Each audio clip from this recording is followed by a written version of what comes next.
la direction du président Ibrahim Traoré. C'est ce qu'a affirmé le vice-ministre vietnamien de l'Industrie et du Commerce, Truong Tan Oe, lors d'une rencontre le 21 janvier avec Daouda Bittié, ambassadeur du Burkina Faso en Chine également. Message publié sur son compte X, elle remercie le président togolais Faure Gnassingbé pour sa collaboration. Il voulait à tout prix revenir au Burkina. C'est chose faite. Pas comme président, mais comme prisonnier. Merci Faure Gnassingbé, c'est. Entre 2020 et 2024 ont atteint en moyenne près de 95 millions de dollars par an, un niveau jugé encore modeste au regard du potentiel des deux pays. Les exportations respectives représentent moins de 0,05% des échanges totaux de chaque partie, tandis. De son côté, l'ambassadeur Daouda Bittié s'est félicité des performances économiques du Vietnam en 2025 et a exprimé la volonté de son pays d'approfondir la coopération économique du Vietnam en 2025 et a exprimé la volonté de son pays d'approfondir. Extradition de l'ex-président burkinabé Damiba vers Ouagadougou. La réaction de Nathalie Yan. Ibrahim Traoré prend une terrible décision. C'est un secret de Polichinelle. L'ancien président burkinabé Paul-Henri Sandaogo Damiba, qui vivait en exil au Togo, a été extradé vers Ouagadougou, le 17 janvier 2026. Lomé répondait ainsi à une demande formulée par les autorités burkinabées. Le lieutenant-colonel est accusé d'incitation à la commission de délits et crimes, de détournement criminel de deniers publics, d'enrichissement illicite criminel, de recel aggravé et de blanchiment de capitaux. Il voulait à tout prix revenir au Burkina. C'est chose faite. Son extradition vers le Burkina réjouit fortement Nathalie Yan.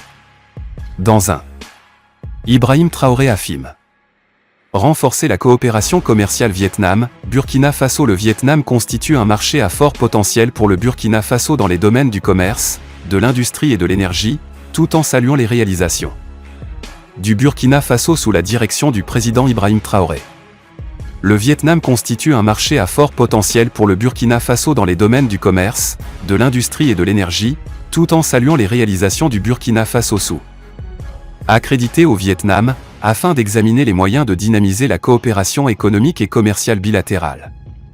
Lors de la rencontre, Truong Tan Oe a souligné qu'en 2025, le Vietnam avait enregistré des avancées notables, en particulier dans le commerce extérieur, dont le volume total a atteint un niveau record de 930 milliards de dollars. Le pays a par ailleurs signé et mis en œuvre 17 accords de libre-échange sur les 19 négociés. Sur le plan commercial, les échanges bilatéraux que la coopération industrielle demeure limitée. Afin de stimuler les échanges, le vice-ministre a proposé de renforcer les échanges de délégations, d'intensifier le partage d'informations sur les marchés et les politiques économiques, et d'organiser davantage d'activités de promotion commerciale. Il a également invité les entreprises burkinabées à participer aux foires et événements commerciaux internationaux organisés au Vietnam. Les secteurs prioritaires de coopération. La coopération économique et commerciale bilatérale. Engagé dans une réforme globale, le Burkina Faso souhaite s'inspirer de l'expérience vietnamienne, notamment dans les domaines de l'agriculture, de l'industrie de base, de l'investissement et du transfert de technologies. Le pays affiche par ailleurs une forte demande en riz, produits pétroliers, motocyclettes et pièces détachées. Dans l'attente de l'établissement de représentations diplomatiques permanentes, les deux parties sont convenues de désigner des points focaux chargés de faciliter les échanges d'informations et de préparer des missions techniques et commerciales. Le vice-ministre a également proposé d'étudier la signature d'un mémorandum d'entente sur le commerce du riz. L'ambassadeur Daouda Bittié a réaffirmé son engagement à coopérer étroitement avec le ministère vietnamien de l'Industrie et du Commerce afin de concrétiser les propositions avancées et de renforcer durablement les liens économiques entre les deux pays. Sur la période 2020 à 2024, le commerce bilatéral entre le Vietnam et le Burkina Faso a atteint en moyenne près de 95 millions de dollars par an. Toutefois, ce volume